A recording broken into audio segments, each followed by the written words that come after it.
So hello everybody, welcome back to the channel. Thank you all so much for tuning in, and if you can't tell from the scenes behind me already, we are back in the Lake District again. And I suppose, you know, my last video was my first time back in the lakes with my camera doing photography. Today marks the first time I'm back in the lakes doing a little bit of a hike. I'm starting with a small one, and I've not even started the hike yet. I've stumbled across this incredible quarry down here, which it wasn't in my plans at all to photograph it. There's a car park that's kind of next to it that's free, and I just picked that to go up to the fell that I'm going up. But it's amazing, it's absolutely unreal, and it's a huge deep gorge with a sort of little lake at the bottom that's black because it's so deep, I'm assuming, and it's just amongst such spectacular scenery here in the central lake. So we've got ye old Langdale pikes over there in your top corner, which is class. Like that's nice to see. Such a beautiful sight any time of the year, and probably a sight which I started to take for granted a little bit, and obviously with lockdown and everything, it's mint to see them again. So I first started off really by wanting to get this quarry in the photograph kind of in the foreground and shoot really wide, get the Langdale pikes in the background, some of the other fells. But it was just quite difficult without getting too far to the edge and, you know, risking my life.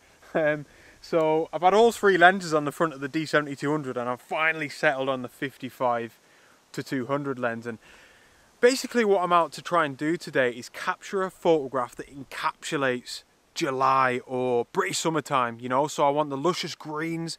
I'm going up on this hike today to try and capture a sunset, so it's hopefully going to be quite a colourful shot. And it's all for July in my 2021 calendar. It's the last month that I really would like to get a new photograph for.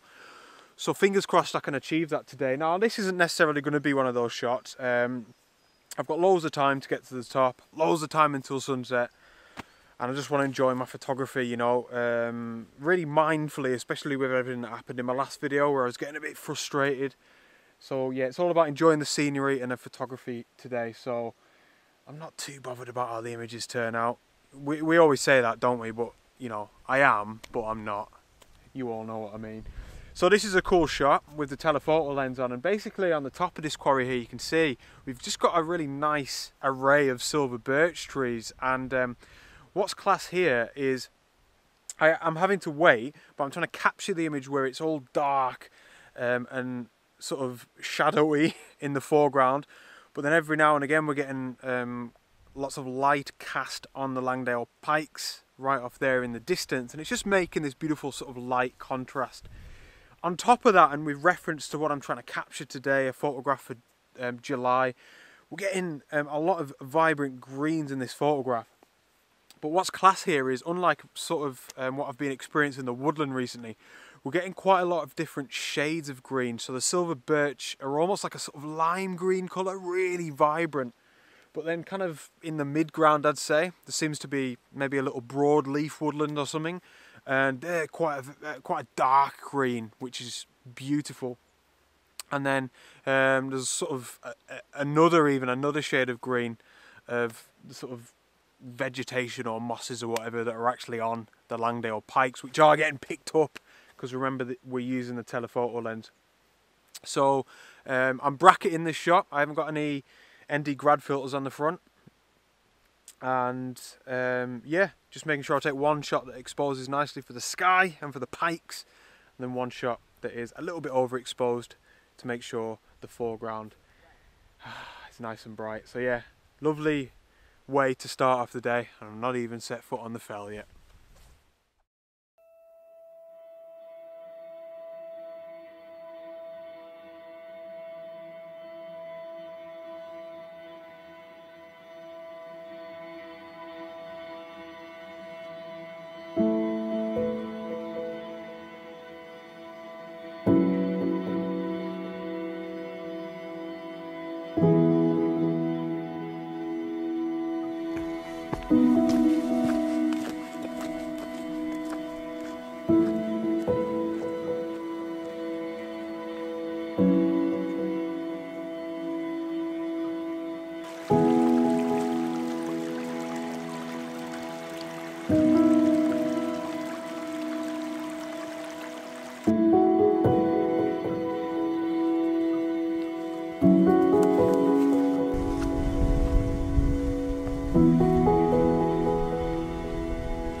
So I'm about, I don't know, halfway up the fell that I want to get to for this evening sunset, and just taking it slow actually from where I started down in that quarry.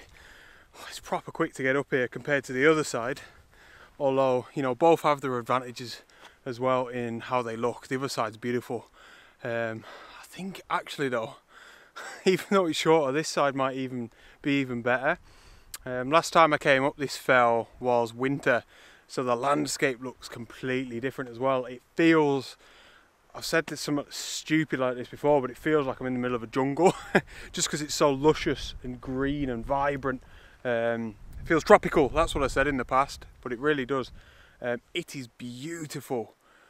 Oh man, after being away from the fells for so long, oh, it's just so gorgeous, photography aside, just to come up on a hike and look at these fells, these views, the vibrance of these greens and the tarns. Oh, it's just unreal. I love this place with all the old heart. It is top drawer. So I'm going to crack on up to the fell. The sun's setting in this direction. You can see at the minute it's pretty cloudy, pretty gloomy, which I like, I love, but that's not going to fare me well for the photograph that I'm after. But I'm not bothered. I ain't putting pressure on myself for that. I actually think I've got a really good feeling about that first photograph, which ironically you guys have already seen. So I'm going to get up there and prioritise the enjoyment of landscape photography and actually being outdoors, and above all, trying to remain grateful that I'm actually even allowed out of my house at the minute after what's been going on. So we'll see how that goes.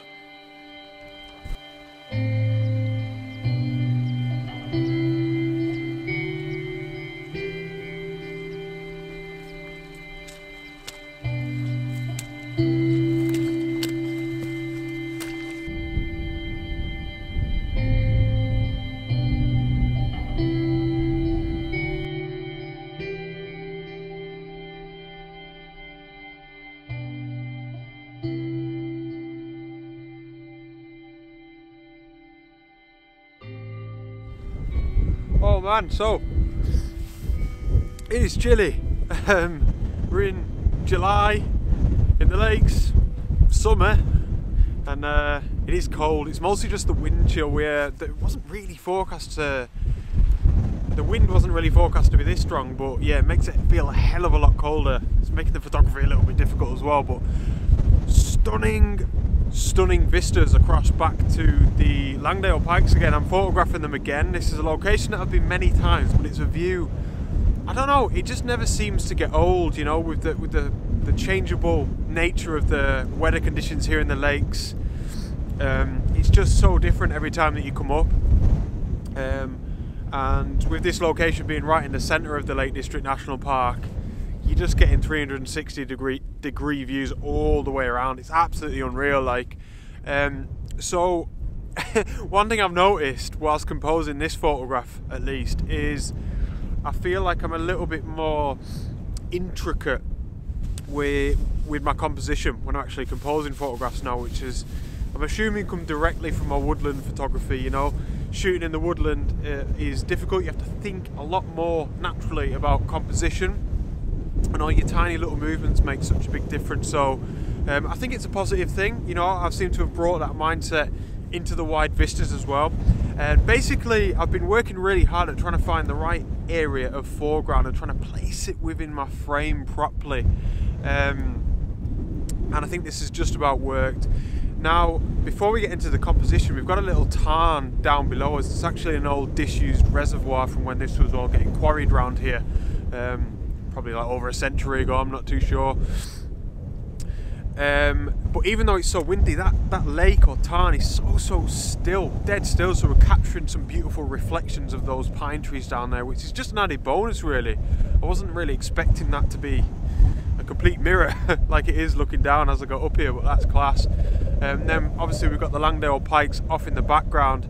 I'll tell you what I'm going to do. I'm going to put the camera here and try and show you my composition and talk you through it a little bit more in depth, because I suppose it's been quite advanced what I've been trying to do with the foreground. 1 second.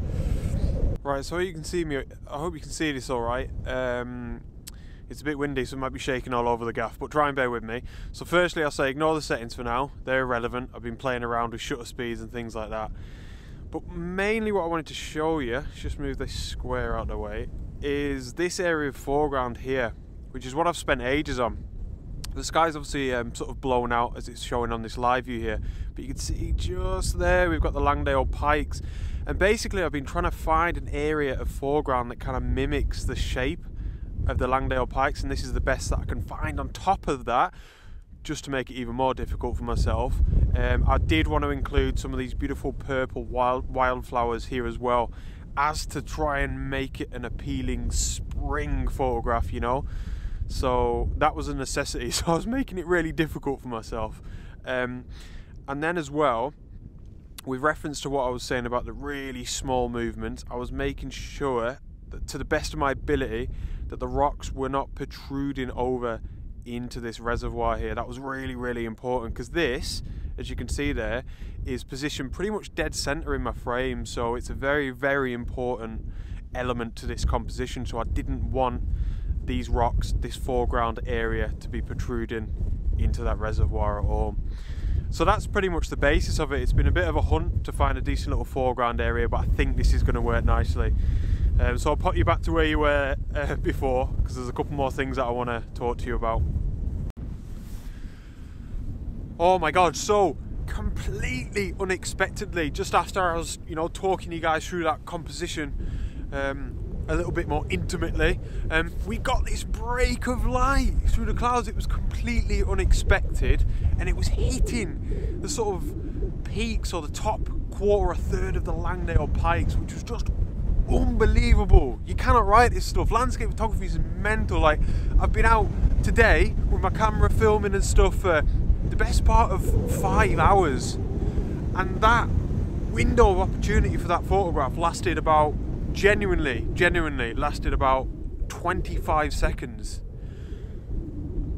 It's just lucky that I was set up. Well, it's not lucky, that this is part of landscape photography. Like, if I wasn't here, if I hadn't made the effort to be here, I wouldn't have captured that shot.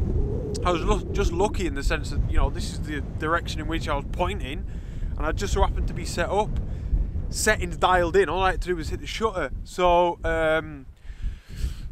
part of me wishes I had time to get my telephoto lens out, because I'm shooting on the wide angle. What am I at? This is all part of the same composition, by the way. 15mm, which is right, because I was initially shooting with my 16-35 and it just wasn't quite wide enough, so I needed a few more millimeters. So I'm glad I had the wide angle lens with me.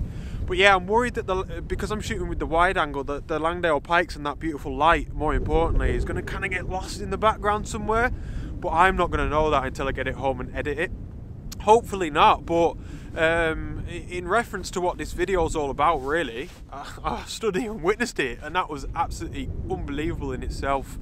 If the picture does come out, it'll probably be worthy of a July shot for the old calendar. I also wanted to mention the settings. Let's say the normal photograph that I think I'm going to show to you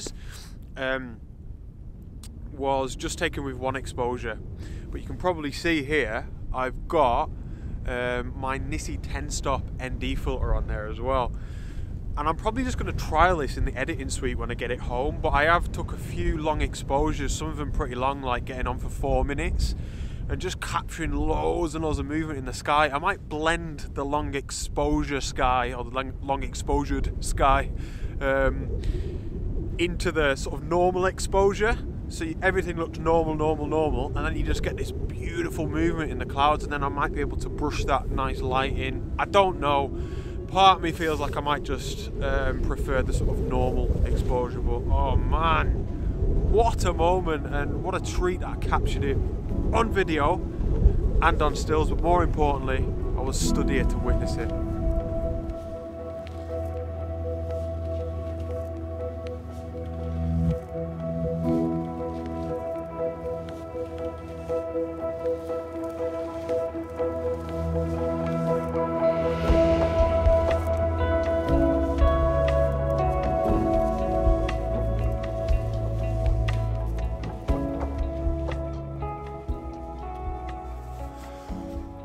Oh my god, What a day, what an evening, again.